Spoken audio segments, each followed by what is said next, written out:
Hi and welcome to another video. In today's video, I'm going to be taking a figure and I'm going to be painting it. But what figure am I going to be using? See, last Christmas, I was browsing the local dollar store and I came across a couple of monster figures.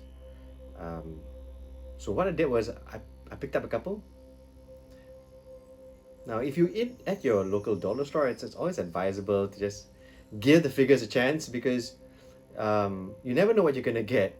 And in this trip, I got myself a few monsters.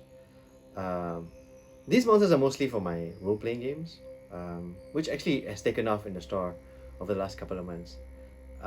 Yeah, so not only were they cheap, but the sculpts are not bad. So what we're gonna do is we're gonna actually open our unbox and have a look inside the figure, um, and, and then I'm gonna repaint it, and then we're gonna have a look at what it looks like afterwards. The first one we're gonna do, at least for today, is this. It looks like a Gryphon. Yeah, but I don't think the colors are quite right. They seem to have used a little airbrush for the wings and stuff like that, but it looks very, very messy.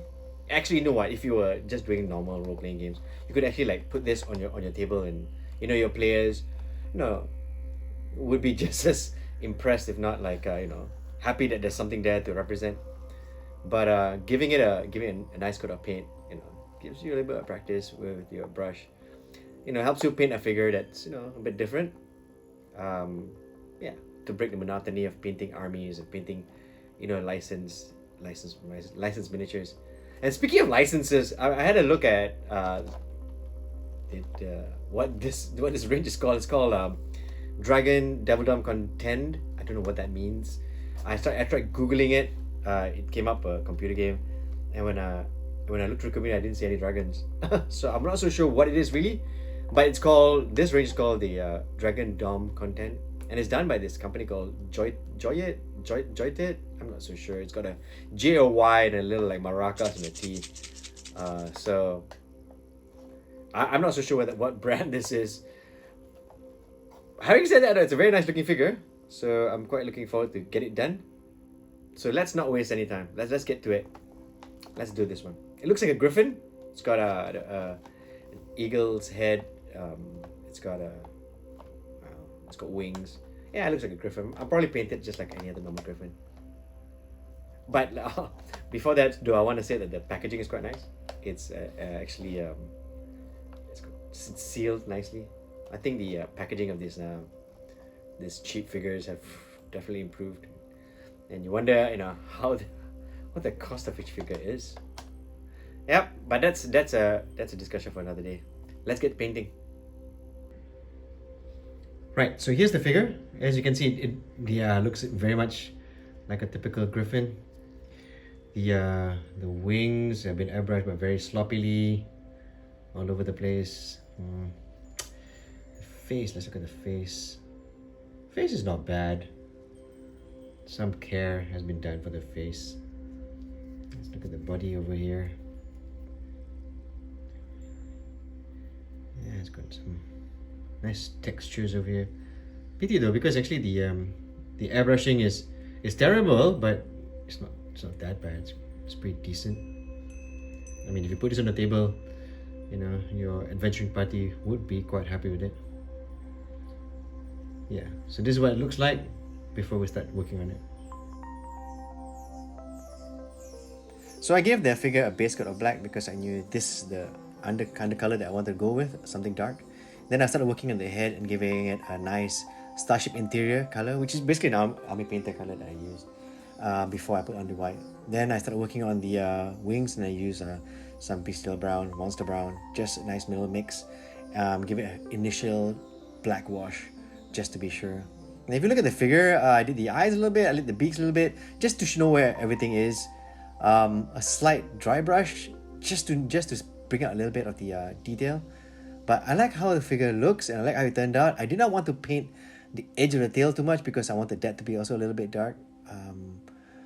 The wings, I think we're given I think a few runs of the dry brushing with progressively lighter tones.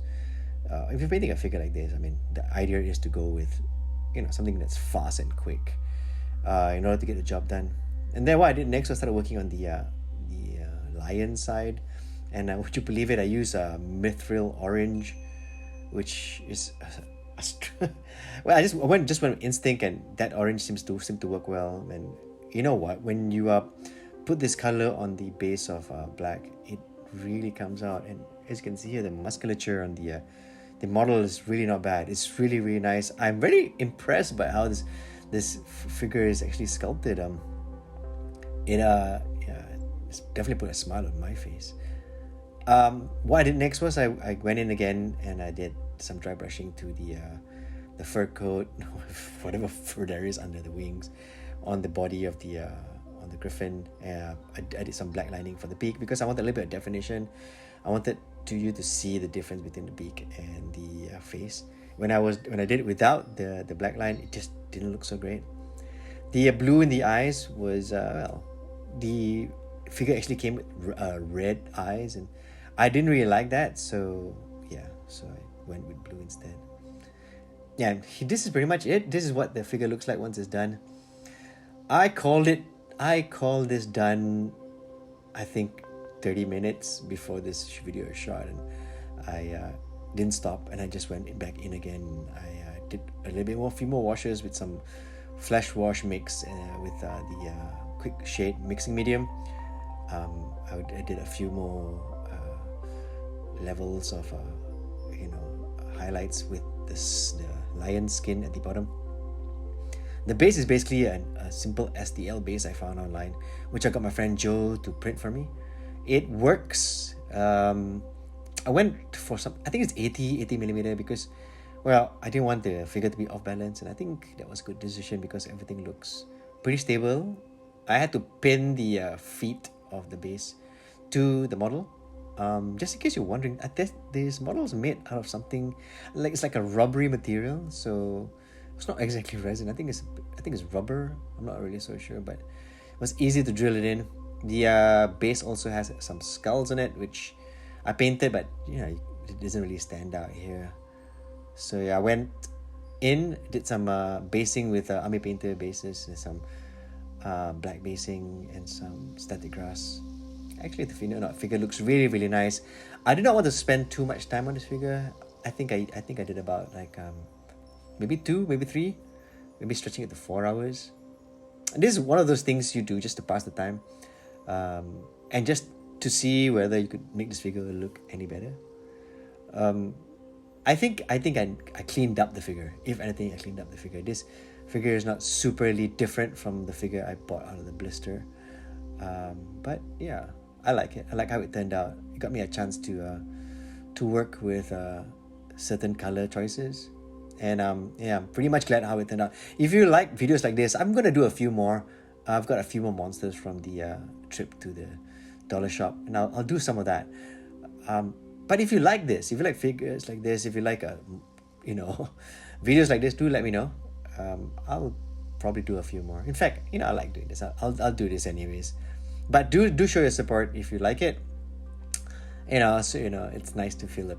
It's nice to get appreciated when you've done something, anything. It's a small gesture. Also, a small gesture is to like and subscribe. Do that, and as always, like me, don't forget to enjoy painting those figures.